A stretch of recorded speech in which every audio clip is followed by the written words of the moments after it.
Hold on, John. I'm going to get to you here in just a second. I got a new Skype here. How the hell does it work? All right, John, we're on the air, so hold on. Oh, hey, Jack. How you doing? Good. I was going to give you a nice introduction. First, I was going to... Oh, there it is. I was going to pot you down because I got to go to break here and bring you up. John Gold. Well, I'll tell you what. Before we go to break, welcome to the show, John Gold, preeminent researcher. 9/11 Truther is his new book. I'll bring you back after this. We're just talking about Brandon Raub. I'm sure you've been following that story. Absolutely, I have. Yeah, let's get you. And I look forward to talking about it. That MIAC report, fusion centers, NDAA. Oh, what a wonderful free country we live in. I'm going to try to get you potted down here, but in the meantime, go ahead and put yourself on mute, and then this is what we'll do. We'll take a very quick break because I do want to get to my guest. We did a whole hour on Brandon Raub today, and I think that's awesome. I believe with John Whitehead being involved here, he's pretty high profile. He knows what he's doing. With CCHR maybe getting involved, I think we can get Brandon Raub popped here, and that will be a huge victory. Hopefully that's something we'll remember, and we'll learn here that we have a say in these matters. Stay with us. This is the Jack Blood Show. I'm Jack Blood. We'll be right back with John Gold right after this. Well, that'll wake you up if you weren't already.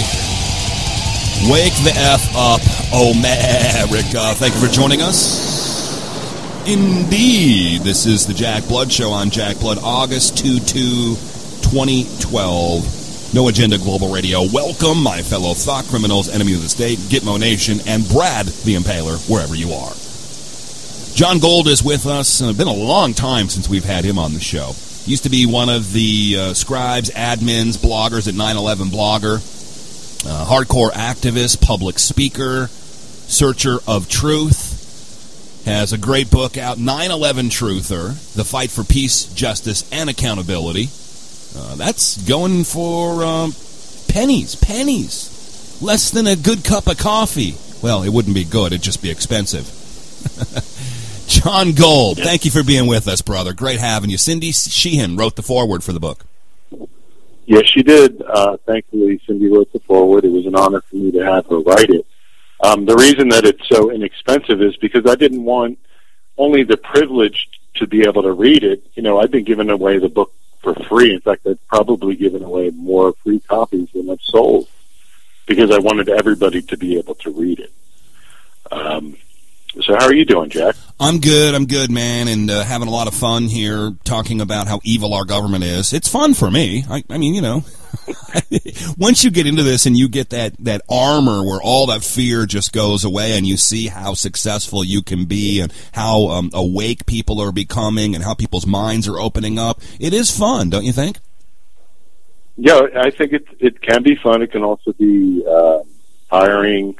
It could be frustrating. It could be a lot of things. But, yeah, fun is in there, too. Well, there's that. I want to talk about the book and even Cindy Sheehan and Roseanne Barr's campaign. You have some insight into that, I'm sure.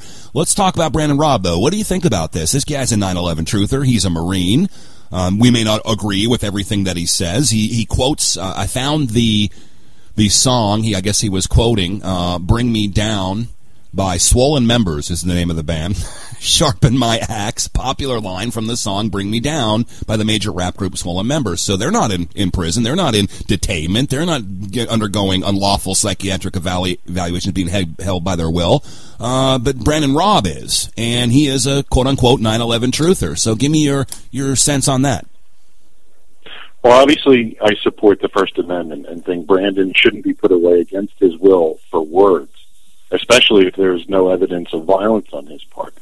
The mother and family obviously stands behind Brandon. There have been former Marines speaking out on behalf of Brandon. In my opinion, both of which lends credibility to the idea that he's a good man. I've been watching how the media is reporting on this, and a lot of the media is enjoying linking someone put into a psych ward with someone who questions the official account of 9/11. Yeah. You know, the media, they have for years focused on the questionable in an effort to paint the whole as such. And it seems that's what they're doing. Now, that being said, and people will probably hate me for saying so, but, you know, aside from the song lyrics that you talked about, there were some posts on his wall that could be construed as violence in the making in light of the Aurora and Sikh temple shootings, I can understand why authorities might be concerned about some of the statements on his wall, especially when you look at the profile picture with the gun and so forth. And I could see someone who isn't in the know being concerned and reporting him. That being said, I still support the First Amendment, and I think it's bullshit. Yeah, he's not yelling fire in a crowded theater or shooting in one. And I think that this is what we've been talking about here for weeks, John, is that these shootings seem to be rather conveniently placed. There's rather convenient time. We've not come out and said, well, this is an inside job. We have said that one of the shooters was involved in mind control and mind sciences, and the other one worked with the psychological warfare operations with the military. So, I mean, there's that. We are letting some of the information out. We're not coming to the determination wholly on it, but it is rather nicely timed. And the Obama administration, like the Clinton administration, they focus on domestic terrorists. That's what they do. How many people, John, have you seen set up by the FBI who did absolutely nothing, kind of like World Trade Center 1993, set up and trapped, given the materials, trained, given the ideas, the cash, inspired to go do something? Those are almost 99.9% of the quote-unquote terrorists they catch in this country now. Well, one of the things that happened as a result of the 9/11 attacks, John Ashcroft reinstated COINTELPRO. There were numerous stories about it. And, that's one of the many reasons why exposing the cover-ups of 9/11 is extremely important. And obviously there are other reasons. The dying and the killing is especially important. But, yeah, I mean, we've seen the government, the FBI through entrapment and so forth, essentially creating terrorists. Now, if you're having a war on terror, why the need to create terrorists? Don't they already exist? I mean, it's you can't have a war on terror while at the same time you create terrorism. Oh, but you can't have a war on... Go ahead. You can. That's what Operation Gladio was all about. That's what P2OG, the Salvador option. If there aren't terrorists, pretend to be one so you can get the people on your side for your political policies, and then you can catch these terrorists. That's their policy. Those are their words. Oh, I agree. I don't agree with it, and that's why I'm pointing out the contradiction. You can't have a war on terror while at the same time you're supporting Al-Qaeda in Syria, in Libya. These are contradictions. We should stand out to people and say, well, wait a second. Are we at a war on terror here? Why are we supporting these terrorists? And, there have been operations in Iran with supporting the M8K and supporting Jundullah. Our government supports terrorism. That's the bottom line. So there's no justification for the war on terror in that regard. There are many other reasons why there's no justification for the war on terror. And I can get into that if you want. Well, I mean, I'll let you go. I want to remind my listeners, as we're talking about this today, the wife of a man who was set up and sold a sawed-off shotgun to a government informant was murdered by the FBI. Lon Horuchi shot and killed Vicki Weaver while she was holding her little baby, Elishaba, during 11-day siege at Ruby Ridge. That happened today in 1992. They killed her, shot her in the head, because her husband was set up and sold a sawed-off shotgun to an FBI informant. So this isn't anything new, what we're talking about, John, and this is how extreme it can get. I mean, okay, it's one thing to take you and force you against your will and lock you up into a government psych ward and hold you with no trial and no crime, no jurisprudence, no habeas corpus. It's another just to shoot your wife over it. Right. It's a very sad situation we have in America today. And that's part of the frustration that I was talking about. I recently started this petition, Statement for 9/11 Justice, and I've gotten people like Lori Van Auken, who was a Jersey girl, Donna Marsh O'Connor, who lost her daughter Vanessa Lang-Langer, first responder Reggie Cervantes, Cindy Sheehan. Pepe Escobar signed it. Ray McGovern signed it. Dr. Daniel Ganser just signed it, and it's very hard to get people to sign it. Basically, all it is a statement that says we were lied to about 9/11. There is no justification for the post 9/11 world and everything that entails, and it's very hard to get signatures. And the reason I wrote it is because I don't expect to take this petition to a politician so they could do something with it. I don't expect the media to report on it. However, I do believe that it's important for us to collectively put our feet down on this issue. I think that a statement like this needs to be in existence. And so people listening right now, if you go to Google and type in Statement for 9/11 Justice and Cindy Sheehan Soapbox, you'll be able to find it. So please go sign it. That's one of the many efforts, I've been taking part in recently to try and put an end to this. Yeah. But it's very difficult. Well, I mean, you can go out every 4 years and vote. Or you can do what you do, John Gold, or what I do, or what Cindy Sheehan has never given up and done. She is a 9/11 truther, and I think she's pretty proud of that now. And in the beginning, we weren't sure. She had a lot of handlers and stuff, and she broke from them and has been very outspoken on all of this. And I've stood with her, in front of large crowds where we've been censored by the government. They're not allowed to let her talk, or Cynthia McKinney. And why I voted for Cynthia McKinney, if I'm going to support and vote for somebody in the last election, not because I agree with her economic policies or anything, because she's a 9/11 truther. Because she asked the hard questions, because she got up and asked Myers about the drills on 9/11, because she got up and asked Rumsfeld, where's the missing trillions from the Pentagon, and she asked them, why is DynCorp allowed to molest children while they're out doing business around the world and you're protecting them? Why are they allowed to have their own private army? These are pretty good questions that even Ron Paul hasn't asked to people that I've seen. So, that's talking about voting your conscience. So, go ahead. Go ahead. I've been trying to get Jill Stein's position on the subject because in the past, the Green Party has been supportive of us. As you mentioned in 2008, Cynthia McKinney ran on the Green Party ticket, and I voted for her, even though I know there was no chance in hell that she was going to win. I supported her because she had a message that I agreed with. And that's why I support the Barr Sheehan campaign, because they have a message that I agree with. And, aside from the fact that I love Cindy Sheehan to death and she's one of my best friends, in this election, the election process in this country is completely compromised and corrupt. It does not work. So the only purpose of being involved in the election process is to get a message out of some kind, because you're not, no candidate that you want to get into office is ever going to get in. So it's all about getting a message out. That's all the elections are about. Well, Mayock report and the fusion centers say that if you support third parties, you could be a terrorist. Right. Well, you know what? The two-party system are two sides of the same coin. It's the war party. Yeah. There was a hysterical political cartoon posted the other day with a guy who had two sock puppets on his hand, the left sock puppet and the right sock puppet. And it said, now the right sock puppet will be in charge. And somebody was saying, oh, no, not the right sock puppet. Doomed. We're all doomed. It was just funny. But, I forget my train of thought. What did you want to talk about? John Gold is with us. Do you have a website, man? I'm just looking at your book right here. I didn't find a website for it. There's a lot of John Gold, so it was difficult. 9/11 Truther.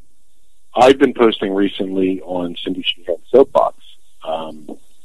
She recently asked me to become a contributor to her website. So cool. That's what I've been doing. All right. So that's the site I would recommend people go to. Peace, justice, and accountability. Let's focus on accountability. Mm-hmm. Is there going to be accountability here? And how does that happen? Because over the years, I've worked with a lot of people, and we've, tried to get new investigations. We've tried to put things on ballots. We've tried to open people's minds to something like Building 7, which, is hard to explain, but NIST managed to explain it as the greatest anomaly ever in physics in world history. But how do we get accountability? I mean, I've begun to believe that the court of public opinion is the most important court here for accountability, and that accountability will go in no longer supporting these dragons, these reptiles that do this kind of stuff. But talk about that. I'm going to let you go. Just talk about accountability, how we get it for something like 9/11. Well, okay, first off, the statement that I wrote is a form of accountability because we're calling them out. Secondly, with regards to accountability, how are we going to get it? the courts, the media, the politicians don't work in this country. The system does not work in this country. So there needs to be a revolution. And revolution is not a bad word. All it means is that there is a radical change. And I can't think of anything more necessary for this country to have than a radical change. The great thing about accountability is that it applies to both incompetence and criminality. So if they want to put forward the idea that people in government were incompetent for 9/11, okay, let's hold them accountable for that incompetence. And you know what's going to happen if you do that? People are going to start talking about, if you hold somebody accountable for something trivial with regards to 9/11, they might start speaking up about criminality that we suspect happened. And I believe that's one of the reasons why we never saw people held accountable. And instead, we saw people that were rewarded and promoted with regards to the 9/11 attacks. So there has to be accountability in government. If there's no accountability in government, then what you have is an extremely dangerous government. And that's exactly what we've seen over the last decade, an extremely dangerous government. And we're the ones being called dangerous. And you're using words like revolution. I think we're going to have you locked up, John. Yeah, I know, you need to be evaluated now. Even though I promote a non-violent revolution, go ahead and lock me up. John, you know who needs to have their heads examined, and I'm sorry to do this to you. The people that voted for Barack Obama and thought that he was going to be different than Bush, or he was going to bring this wonderful hope and change, that the wars would end, that the NDAA wouldn't come, and that the Patriot Act would just go away. And I got to tell you, one of the reasons I don't go to 9/11 Blogger anymore, and I don't know if you do, was I found I was surrounded by a bunch of people that were supporting and voting for Barack Obama. Now I'm not going to tell them they're wrong and they can't do it. I don't agree with it. I don't want to be part of it. I knew better. I think Cindy Sheehan obviously knew better, and we named off a few other people, and I think you knew better. But they need to have their heads examined, potentially. Why? How can people, maybe this is in your book because I haven't gotten to this part, why do people believe they understand that the government could participate in something like false flag terrorism and to take away all your rights and all the things they do, this criminal gangster government? Why? How can they know that, but then think that the nominee of the Democratic Party, Barack Obama, is going to come change anything? How could they have such a separation in their thinking here? Well, I never supported Barack Obama, and neither has Cindy. We've been speaking out against him since day one. Mm-hmm. In March 2010, we camped out across from the White House at Camp Out Now on the lawn of the Washington Memorial in an attempt to get people to put their bodies on the gears of the machine, and hardly anyone showed up. And it was extremely frustrating. And then we did it again in July of 2010, and 6 people showed up. So it's extremely frustrating. There were a lot of people, especially in the 9/11 truth movement, who were supporting Barack Obama. And I used to tell these people, you're supposed to know better. You're supposed to research who these people are. You're supposed to understand that the two-party system is just a one-party system. And still, they had this belief that Barack Obama would bring hope and change. And I could tell you a little bit about Barack Obama with regards to 9/11. When he first came into office, he had a meeting with 9/11 family members. And the purpose of the meeting was to discuss the closing of Gitmo. And during that meeting, 9/11 family member Kristen Brotweiser asked him to release the 28 redacted pages of the Joint Congressional Inquiry, which talked about Saudi financing for 9/11. And he said he would look into it and never got back to her. Then a week later, he used the meeting with the family members as a, quote, great reminder as to why we need to send more troops to Afghanistan. Like his predecessor, using 9/11 to justify more death and destruction. And then in June of 2009, Elena Kagan argued on behalf of the Obama administration, protecting the Saudis from being sued by the 9/11 family members. So Obama has a part to play in the cover-up of 9/11. I don't understand why people can't see these truths. And there are still people, Jack, who are supporting Obama, regardless of the fact that he has been... Because he's the Bush's lesser of third two term. evils, for the same reason that Republicrats are supporting Mitt Romney, because they're the lesser of evils. Well, the problem with the lesser of two evils is, they're still evil. And Barack Obama is plenty evil. And I saw a quote the other day that said, the lesser of two evils is just a better liar. And Obama is plenty evil. He just killed 13 people in Pakistan with CIA drone attacks. It's horrible. It's maddening. It's just horrific, and it needs to end. Yeah, because somebody snitched on. This is why we have people at Gitmo, a lot of them, John, as you know, because in the lead up to the war and during the war in Afghanistan, these chicken farmers and goat herders were turned in for rewards by the warlords over there. There was no proof they did anything, and that's the same. This is the same type of intelligence we're using to drone attack people right now. Absolutely. And you know what? I consider the people that were killing in Pakistan, these supposed suspected militants, I consider all of them to be civilians. They're being killed. They're being slaughtered. And Obama, I think, recently said something that if you're within the age of military, if you could serve in the military, you are considered a militant. If you're within range of a militant and you're of age to serve in the military, then you're considered a militant. This is, judge, jury, and executioner. This is what Obama is. This is what America stands for today. It's horrible. It's fascism. I think he gets off on it, personally. What do you think? You think he enjoys this a little bit? I don't know. I mean, he joked about drone bombings during the White House Correspondents' Dinner. Obviously, he didn't have a problem with that, so he might get off on it. Yeah, that's the same way that George Bush, his cousin Bush, joked about weapons of mass destruction. Are they under the table? Where are they? Ha ha ha ha! All these people died, and we gave up our liberties, and it cost us a couple of $1 trillion. But it's funny.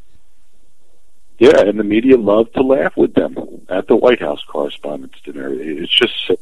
The crack whore media. This is why I wrote my book, but because I wanted to put an end to the post 9/11 world. This is essentially why I wrote it, and I always envisioned writing a book about my experiences, but I thought that it would be after everything was said and done. But unfortunately, that doesn't look like it's going to happen anytime soon. So I finally sat down and I wrote the book. And I had the last straw. For years, we've been trying to get media attention. And I don't know if you know or not, but at the end of last year, we had an effort going on called Who is Rich Blee, where we had Richard Clark speaking out, we had Thomas Keane speaking out about the CIA's lies, about how the CIA essentially protected two of the hijackers. And I thought for sure, with these people speaking out, the media would have had to have covered it. And they didn't. That was my last straw, and that's when I decided to write my book. Keane and Hamilton. Hamilton, by the way, also on the Warren Commission. So he was good to bring in for Lee Hamilton was greatly responsible for the Iran-Contra cover-ups and the October surprise cover-ups. He shouldn't have been anywhere near the 9/11 Commission. Well, I mean, nowhere near it. Okay, but this is the commission that tried to name Henry Kissinger as its head before the Jersey Girls got in and opened up his connections to the Saudi oil families, many of which were alleged to be the hijackers. Just don't talk about that, because now we're working with them against Iran. We're working with them against Syria. We work with them against Libya. Oh, they're a wonderful partner of ours. Well, we won't get into that right this second, but bring it up anytime you want, because I wanted to go another thing about Obama that he did, linking him directly to 9/11. And look, I mean, this may be peripheral, but it still says something to me. Kenneth Feinberg was the pay czar for 9/11. He went around and offered money. You sign disclosure agreements not to prosecute, not to talk about 9/11, not to go any further, to get any kind of compensation for your loved ones. Take this money and shut the fuck up. Sorry for that language, but that pisses me off. So then Kenneth Feinberg, this wonderful American who you see in the media just lionized about what a great guy he is, Obama puts him in the paymaster in charge of BP, which don't tell me that wasn't his Hurricane Katrina. They were so afraid of British Petroleum, Beyond Petroleum, that they wouldn't even go out there and check out what was going on. They just took BP's word for it, what was going on over there in the Gulf. And then when all these people got mowed over, their businesses gone, their lives ruined, the environment destroyed, they sent Kenneth Feinberg down there with a suitcase full of money to pay people off and shut them up. Right. And Barack Obama. Remember when Obama went swimming in that water that was supposedly in the Gulf, but it wasn't in the Gulf, in an effort to get people to in an effort to get tourists to go down there, and then he served supposed Gulf shrimp at the White House. And now today we see that shrimp is deformed and so forth from the Gulf. Obama belongs in jail for his part in that cover-up, as far as I'm concerned. Well, somebody does. Nobody's going to jail for BP. Yeah. I mean, it's still destroyed. It's still destroyed. They destroyed the Gulf, and nobody was held accountable. And again, that goes back to accountability. If you start holding people accountable for their crimes, it's not rocket science that, less people will be committing crimes. If they know they're going to be held accountable, then less people are going to commit crimes. It's as simple as that. And we've had no accountability at all in government over the last decade. Yeah, the last accountability. Well, it's almost like they get rewarded for doing some of the stuff that they do. Well, you just said it. I mean, what happened to Tenet? He got faulty intelligence, weapons of mass destruction, lead up to the war in Iraq, all the rest of that, and everything he did with 9/11. And he gets the Medal of Freedom award, and he gets promoted, and he sits on a board somewhere. I mean, you look at Ashcroft; he's sitting on some board somewhere at Coca-Cola or whatever. I forget what it is now. And you look at all these guys, Porter Goss, all these guys that were involved, they pretty much all got promoted. Wolfowitz ended up going to the World Bank until he got caught giving money out his ass to his girlfriend or his mistress or whatever. And all these guys seem to get better jobs. Rumsfeld, they write books, they do all of this. They're treated like heroes. And now people have the gall to say they miss Bush. Do you miss me yet? They're setting up Jeb Bush to take over in 2016. I'm telling you, John, that seems to be the plan, and we've called this for years. We've been right about our political forecasts. I'm not saying I have a crystal ball. I just can see the writing on the wall here. I guess I could go buy Halliburton stock and buy kill stock and death stock and make a lot of money, John, but I have a conscience. I can't support it. I mean, this is insane. Did we go through 8 years of Obama, and now what? We're going to bring Bush back? That's the answer, right? Well, the thing about 2016, I don't know if there's going to be a 2016. If you look at the current situation in the world, Israel has a bug up its ass about striking Iran, which has no weapons of mass, no nuclear weapons. They've never had nuclear weapons. Meanwhile, Israel has 200 to 300 nuclear weapons and isn't part of any treaty. If they strike Iran, that could bring Russia and China into the mix. And it would just be hellfire on earth. And, in my book, at the end, I talk about, I don't know if you're familiar with the recent rulings against Iran and 9/11, how supposedly Iran had something to do with 9/11. Yeah, they tried to say that, sure. Yeah, well, at the end of my book, I read an article talking about how it's essentially bullshit. But it's the last article I wrote in my book, and the reason that I did that is because that's the direction we're going. We're going towards Iran.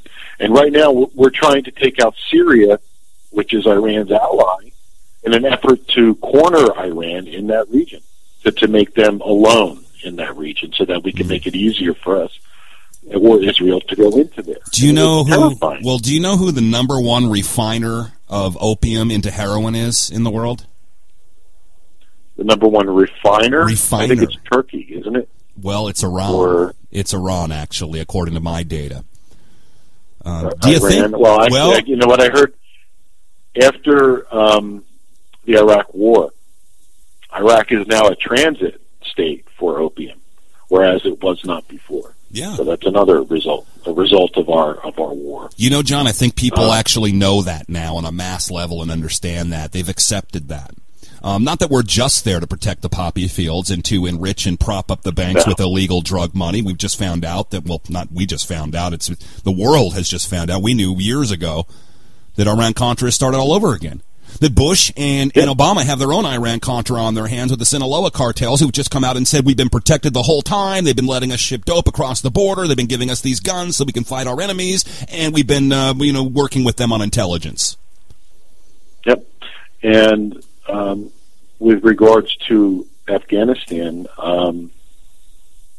I lost my train of thought. We were talking about Iran, because I think Iran and Syria, there could be more than meets the eye here. It's one thing. I think it might even be a cover story that this is all about positioning and geopolitics and oil and this. That's certainly all part of it. But man, when we're talking about all that refined heroin, when we're talking about all that heroin that goes into Iran, they refine, goes all throughout Europe and Russia and China, and they don't like it in Russia, by the way. This is one thing they don't like.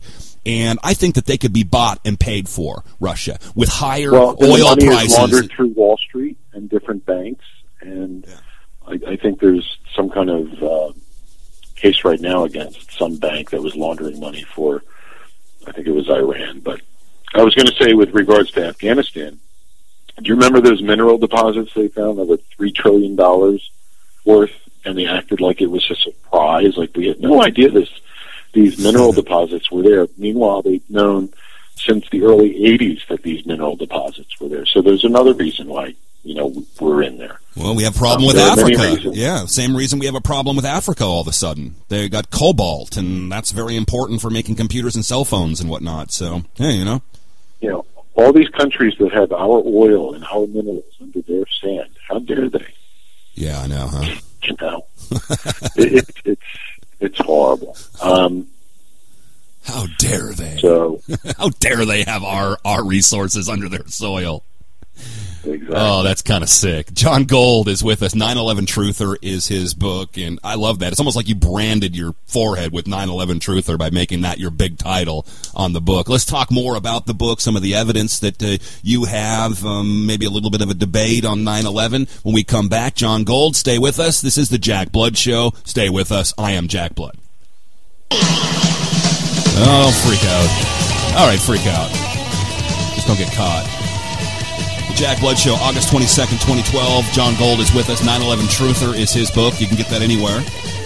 He's been writing with and working with Cindy Sheehan, who's running for vice president, not president of Vice. Roseanne Barr. Okay, man. Whatever it takes to get the word out, John, that's I'm good with it. Okay, they ain't going to win this thing, and I know I said that about Ron Paul, too, and people got very, very upset with me. Not that he can't win. They won't let him win. They'll kill us all first of all. That's the thing.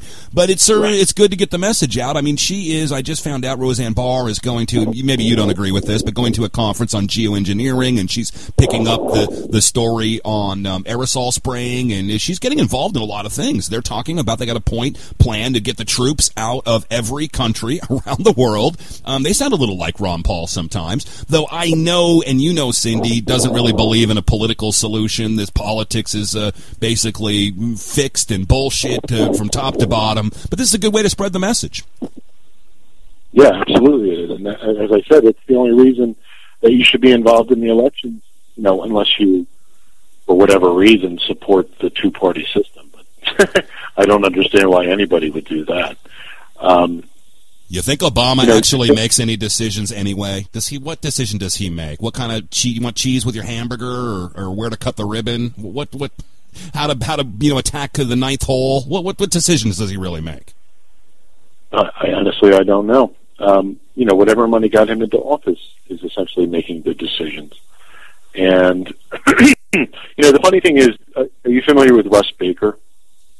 Very familiar. He comes on the show all the time, yeah. Okay, Russ Baker put forward the idea that as soon as a president gets into office, the CIA essentially threatens them. And that's why, presidents generally don't do anything. Well, if they're the president of the United States, if they're being threatened, they can have a press conference and go on air and tell people they're being threatened. And it would be taken care of. It would be resolved. That's a little naive of you, John, I got to tell you. That doesn't work that way, because they threaten your family. They threaten your family's family. They don't mess around. They show you, as Bill Hicks used to talk about, once you're president, you go in. I'm not saying this is true, but it's kind of a good metaphor. Once you go in, JFK video. Yeah, they show you the JFK video that you've never seen before, and they ask any questions. So yeah, it's not as easy as going in, and this is kind of like the media going, well, if there was anything with 9/11, wouldn't we report it? It's a big story. Obviously, nothing else happened because we would have been reporting it. They won't, and the president can't go to the media and go, because the media, first of all, is owned lock, stock, and bagel by the usual suspects. But he can't go in and go, I've been threatened, even if that was the case, because I believe they don't have to threaten them. I believe they got such dirt on these guys before they get in, crack smoking, dick smoking, Obama, whatever the hell it was, that they can't say anything. They're completely controlled from top to bottom. They try to do this, John, in my opinion. They try to make Obama think that he's coming up with the ideas. When Henry Kissinger tells him, you must do this, he thinks it's his idea, and then he does it. You know, that they want that. They kind of yeah. You may be right. You probably are. Or I may be crazy, or I may just be the lunatic you're looking for. Well, I just think, if he's the president, he has access to some things to be able to get the word out. So, but regardless, he's not for the people. The presidents today are not ever for the people. They're for the corporations. They're for the money that gets them into office. And that's all it is. And so that's where we're at right now. By the way, let me go back and tell my listeners, because we were talking about Syria and heroin potentially being a reason. I got a story on my site that's really interesting, like 7 reasons why the CIA might have had a fallout with Syria over heroin. And they've got a history here. And Lockerbie comes up in all of this. And if you talk to, what's her name, the CIA agent, Susan Lindauer, she'll start telling you stuff like that. So there you go. John, talk about your book again. Do you put evidence out for people that read the book? Do you make the case for 9/11 being either a lie hop, they let it happen on purpose, or a my hop, they made it happen on purpose? Do you start throwing out evidence in the book for neophytes that might get their hands on it and learn something? Well, what I did is that I wrote my story. The first chapter is essentially about me and my life. And the reason that I wrote that is because I wanted everybody to know that I'm just a Joe Schmo American. I have problems like everyone else, Anyway, I just wanted people to know that I'm a Joe Schmo American. The second chapter is about waking up, my experiences waking up. The third chapter, the second chapter is about my day on 9/11, and the third chapter is about waking up. And then the fourth chapter is about my experiences in the 9/11 Truth movement, or what have I done for 9/11 Truth. And what I did was, in one of the chapters, I posted my article entitled "The Facts Speak for Themselves," which does not get into any theories at all. It's just an extremely comprehensive article that I've been writing over the years and updating regularly, that has a whole bunch of information that shows essentially 9/11. I see 9/11 as a crime, not as an act of war. And as with every crime, there are suspects for that crime. And elements within our government and other governments have more than earned the title of suspect for the crime of 9/11. And I think I've made an excellent case for that. Does it matter if they let it happen on purpose? In other words, they stood by and they went, okay, hijackers, get on the planes, okay, fly around for a while and do your damage, we'll have drills for cover, or they made it. I'm just saying, because this was a big debate back in the day. I totally washed out of this debate because I don't think it matters if they let it happen on purpose or they made it happen on purpose. No, it doesn't. The terms lie hop and my hop in the 9/11 Truth movement were the two most divisive things that could have ever been introduced into the 9/11 Truth movement. It's a form of divide and conquer, no different than the false left-right paradigm that's used in this country. That's how I see it. Well, that and the hologram, the hologram theory. The Jews did it. I mean, you know, all of this stuff. I loved it because when I found the movement 11, 12 years ago, there were 4 old guys in a room trying to argue whether the Jews or the Catholics ran the world, okay? I hope we've come farther than that now. Does it matter who runs the world? It matters who runs my community and what they're doing in my community. I'm taking them out, metaphorically speaking, legally, you know? Right.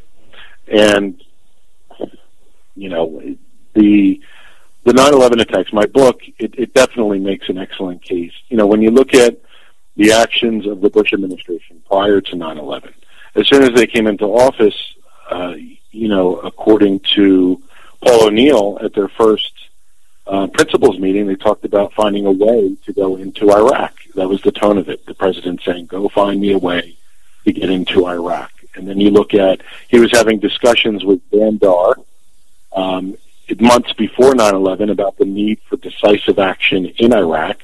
Bandar, meanwhile, his wife is connected to money of 2 of the hijackers. This is the President of the United States talking with somebody whose wife is connected to money of 2 of the hijackers, talking about going into Iraq before 9/11, before the pretext that would allow them to do so. You look at Dick Cheney and the Energy Task Force meetings, that they did everything within their power to keep secret. And we found out from Judicial Watch, who got some of the documents, that they were talking about Iraq's oil fields before 9/11. So you look at everything they wanted to do before 9/11, which was go to war with Iraq. There's indications they wanted to go to war with Afghanistan. And then you look at the convenience of 9/11 and how it enabled them to do what they wanted to do. And then you look at everything they did to make sure that a real investigation never transpired. They hindered and, you know, blocked all these investigations. They stacked the deck by putting people like Philip Zelikow in charge of the 9/11 Commission. When you look at all of that stuff, in my mind, they have more than earned the title of suspect for the crime of 9/11. Everything they talked about prior to 9/11, about wars and so forth, that's motive. And it's not rocket science. Well, you got motive, you got motive, you got opportunity, John, and you benefit from it. I would say you're at least a suspect here. Exactly. And then, you know, when you look at all the unanswered questions, or you look at the lies, the blatant lies, the omissions from everything that was in the 9/11 report, everything that they didn't cover points to criminality, it seems to me.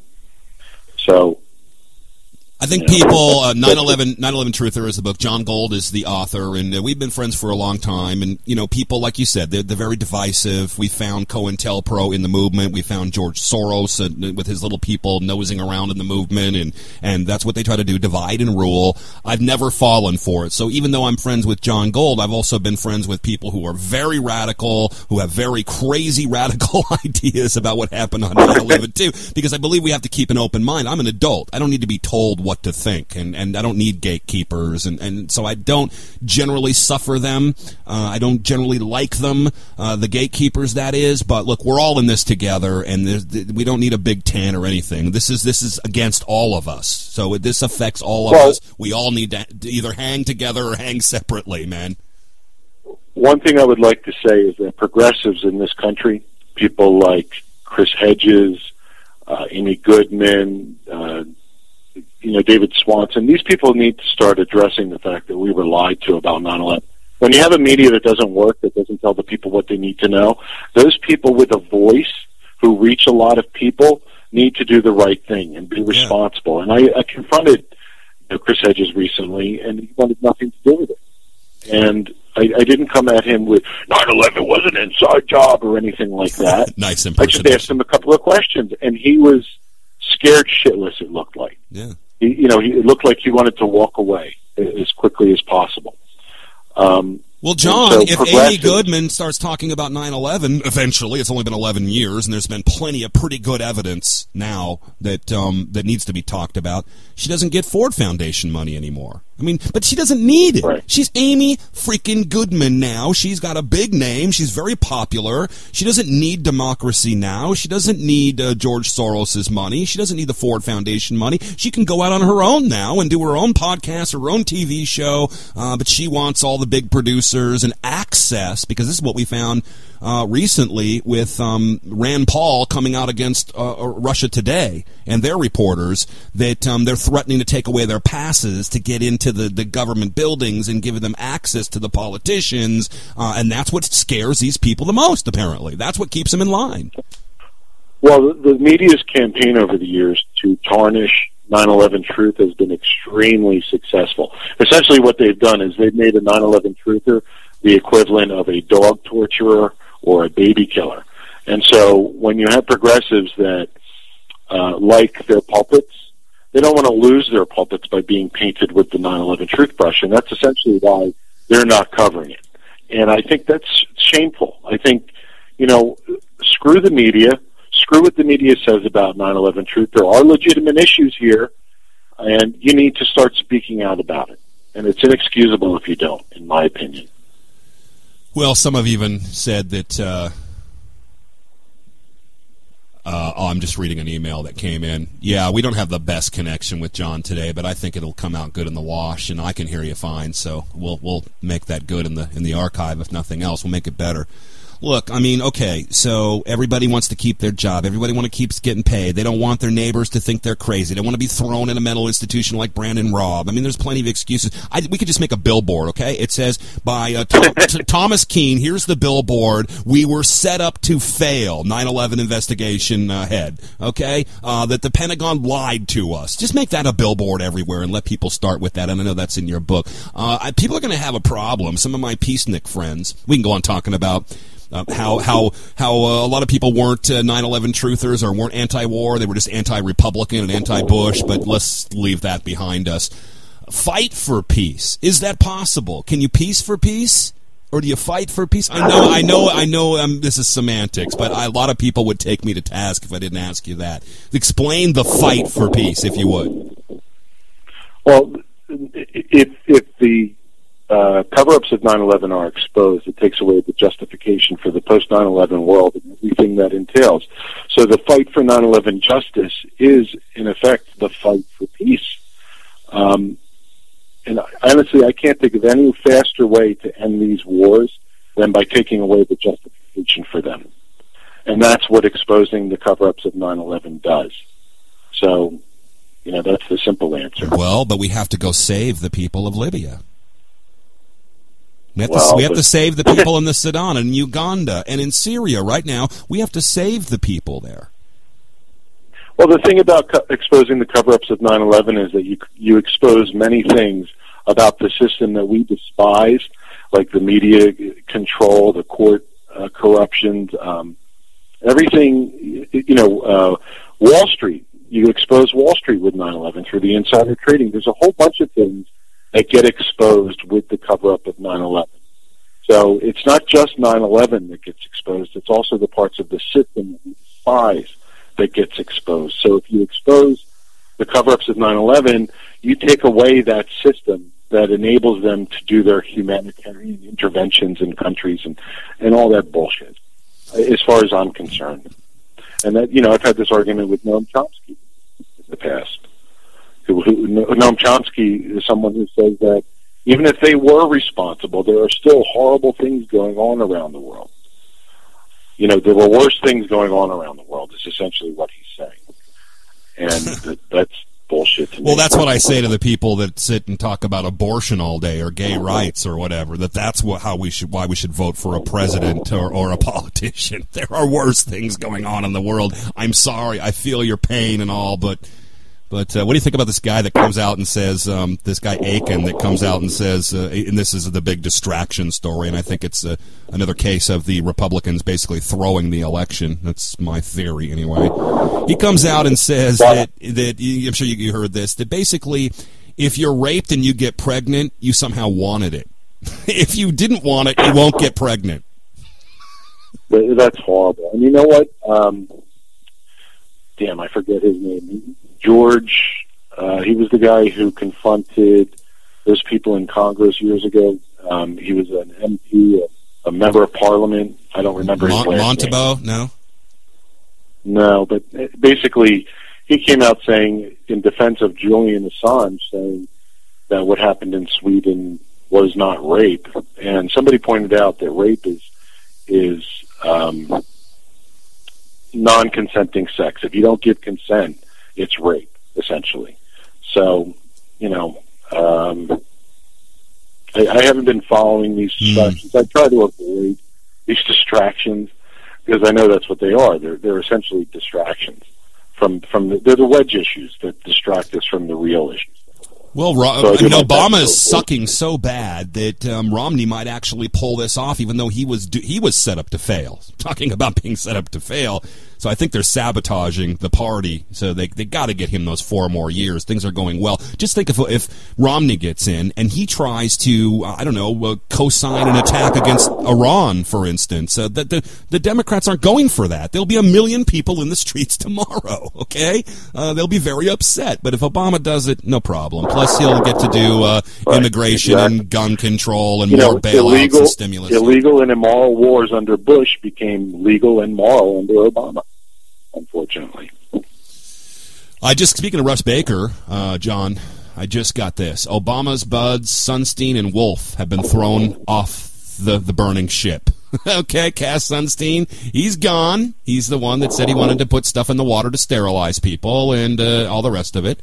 Use geoengineering to save the planet from global warming. And Robert Wolf, the investment banking CEO, one of Obama's biggest fundraisers and closest buddies, goes golfing with him. He gone. Everybody's being ejected. Right. Either that or they're jumping off this sinking ship. George Galloway is the name I was thinking of. Yeah, crazy bastard. Yeah, I thought I used to like him, but, he came out saying some weird things yesterday anyway. So I hope that people take the time to read my book. It's 10 years in the making. I've done my absolute best over the years. There's no bullshit in this. It tells the story. I've always told people that, you don't have to come up with theories. You can just tell the story because it speaks for itself. You look at everything Bush administration did to cover up 9/11. You look at how they used 9/11. It speaks for itself. You look how they fought against the family members of all people who wanted an investigation. It just screams cover-up. They just wanted publicity, according to Sean Hannity and others. That they didn't care. It wasn't really all about that their husbands were killed, and murdered, right? Maybe by the government. Right. Obviously, they have no right to question why their loved ones were murdered, right? Take Feinberg's money and STFU, John. That's how we're moving forward. We must move forward. We must not look backward. That's what we keep hearing. That's why they got to change the guy every 8 years. And he's got to be a D or an R every 8 years, too. And now they get 8 years every time. 9/11 Truther by John Gold. It's on Amazon.com. Anything else you want to promote or say? I just bar Sheehan 2012 and go to Cindy Sheehan's soapbox and support Cindy as best as you can because nobody works harder for peace. Well, but I'm not going to tell other people what to do. Get out in your communities and challenge your city council members and replace them ASAP because that only takes a few votes. Good talking to you, John. You stay bold, man. We'll talk to you soon. All right. Take care, Jack.